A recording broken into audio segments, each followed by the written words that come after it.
Քահանայապետը եւ բոլոր նրանք, որ նրա հետ էին, սադուկեցիների խումբը, նախանձով լցվեցին առաքյալների դեմ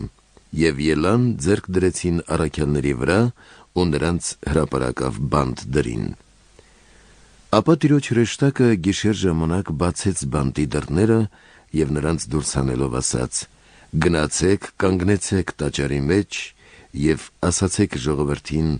այս կենարար պատգամը»։ Եվ երբ այս լսեցին, առավոտյան մտան տաճարը եւ ուսուցանում էին։ Եկավ քահանայապետը եւ նրանք, որ նրա հետ էին, իմի հավաքեցին ատյանը